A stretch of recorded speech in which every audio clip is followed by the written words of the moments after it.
le combat judiciaire autour de l'héritage de Johnny Hallyday reprend de plus belle.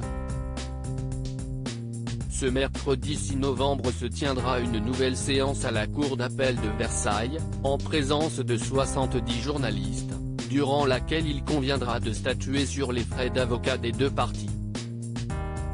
Comme le révèle Le Figaro, cette séance permettra également aux avocats de David et Laura Smet d'interroger leurs homologues sur un point crucial qui interpelle les beaux-enfants, puisque Laetitia a renoncé à interjeter appel, quid des intentions de son trustee américain?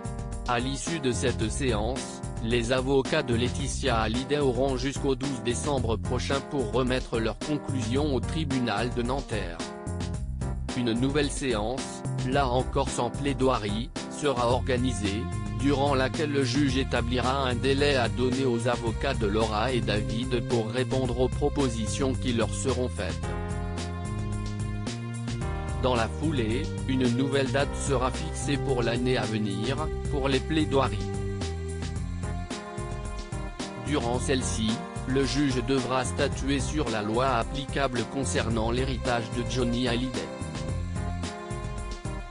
Le juge n'était pas au courant du désistement de Laetitia, mais un point reste encore à éclaircir, comme le soulignent nos confrères, le juge américain est en colère contre Laetitia Hallyday. Il reproche à ses conseils de ne pas avoir été suffisamment précis sur le désistement de la veuve, qui a fait un pas très clair vers ses beaux-enfants. Les conseils de cette dernière ont assuré au juge américain que la procédure française était terminée, mais ont oublié de préciser qu'il ne s'agissait que d'un référé, et non du procès sur le fond. Ainsi, apprendre que Laetitia accepte de reconnaître la justice française compétente pourrait avoir des répercussions sur le procès, le 4 février 2020.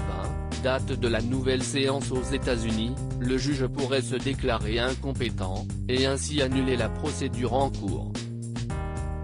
Comme le souligne Le Figaro, Laetitia Hallyday et ses deux beaux-enfants pourraient d'ici là enfin trouver un accord. Depuis plusieurs semaines, la veuve semble être encline à retrouver le dialogue avec ces derniers. Pour rappel, si la loi française est retenue et prévaut sur la loi américaine, alors Laetitia percevra un quart de l'héritage, 25%.